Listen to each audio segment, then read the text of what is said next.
اس حدیث کو امام بہقی شعب الایمان میں نقل کر رہے ہیں۔ شعب الایمان آپ کی یہ کتاب ہے حدیث کی، اس کی تیسری جلد کے اندر حدیث آپ لائے ہیں، اور اس حدیث کو ابن ماجہ میں امام ابن ماجہ نے بھی روایت کیا ہے، اور اس کی روایت کرنے والی جناب حضرت عائشہ صدیقہ ام المومنین رضی اللہ تعالیٰ عنہ، اس کو ترمذی نے بھی کتاب الصیام کے اندر ذکر فرمایا ہے، روایت کیا ہے، اور ابن ماجہ نے اقامت الصلاۃ میں اس کو ذکر کیا ہے۔ حدیث ہے کہ عائشہ صدیقہ ام المومنین رضی اللہ تعالیٰ عنہ فرماتی ہیں، فقدت النبی صلی اللہ علیہ وسلم ذات لیلۃ، ایک رات حضور علیہ السلام میرے گھر میں تشریف فرما تھے، میری باری تھی، میرے گھر میں آئے ہوئے تھے، اور میں نے آپ کو گھر میں موجود نہ پایا۔ فخرجت اطلبہ، میں آپ کو ڈھونڈنے کے لیے نکلی، تو ویسے ہی دل میں خیال آیا کہ نبی علیہ السلام کہیں مجھ سے ناراض ہو کر کسی دوسری زوجہ کے پاس تشریف لے گئے ہیں، کیونکہ حضور علیہ السلام کی 9 ازواج مطہرات تھیں، اور آپ سب کے ساتھ عدل و انصاف فرماتے تھے۔ یعنی آج کی رات ہمیں عدل و انصاف بھی یاد کرنا چاہیے۔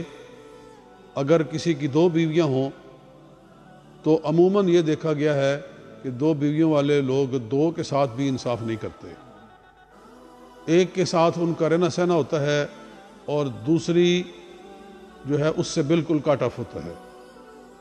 تو سید عالم صلی اللہ علیہ وسلم نے اپنی 9 ازواج مطہرات کے ساتھ پورا انصاف کر کے ہمیں عدل و انصاف کی ایک اعلیٰ مثال قائم کر کے بتائی ہے۔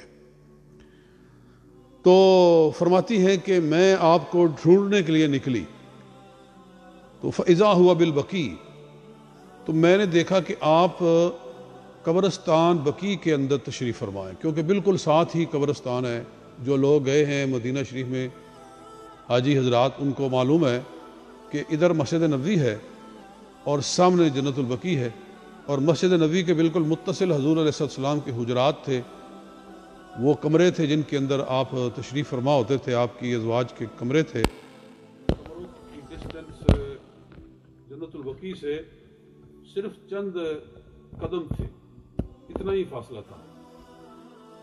تو یہاں میں نے اپنی کتاب کے اندر بھی لکھا ہے، اپنی تصنیف عربی جو ہے اسعاف الحاجہ کے اندر، کہ حضرت عائشہ صدیقہ تو ڈھونڈنے گئی تھی اپنی جو ان کی سوتن تھی، ان کی سوتن جو تھی، ان کی جو حضور کی دوسری بیویاں تھی، سوتنوں کے گھر جانا چاہیے تھا، تو قبرستان آپ کیسے چلی گئی ڈھونڈنے کے لیے حضور صلی اللہ علیہ وسلم کے کو؟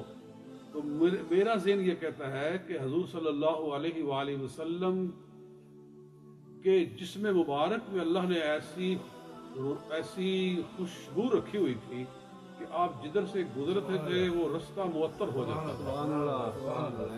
تو حضور علیہ السلام کی خوشبو نے رہنمائی کی۔ جناب عائشہ صدیقہ نے حضور کی خوشبو سے جانا کہ آپ جنت البقیع گئے، اور اعلیٰ حضرت فاضل بن رحمۃ اللہ تعالیٰ نے فرماتے ہیں نا، ان کی مہک نے دل کے غنچے کھلا دیے ہیں، چل دیے ہیں کوچے بسا دیے ہیں۔ تو آپ جس راہ سے گزرتے تھے وہ کوچے بتاتے تھے کہ ادھر سے آقا گزر گئے ہیں۔ تو آپ بقیع میں تشریف جب لے گئی، فَإِذَا هُوَ بِالْبَقِيعِ، تو حضور وہاں رافعاً رأسہ الی السماء، آپ آسمان کی طرف اپنا سر اٹھا کے تو دعا فرما رہے تھے۔ اور یہاں وہ پورے الفاظ نہیں ہیں اس حدیث کے اندر جو ابن ماجہ میں ہیں، کہ حضرت عائشہ دیکھتی رہی، جب حضور نے دعا ختم کی تو وہاں سے وہ دوڑ پڑی، اور دوڑتے دوڑتے اپنے گھر میں آ گئی، اور پیچھے سے حضور صلی اللہ علیہ وسلم بھی آ گئے۔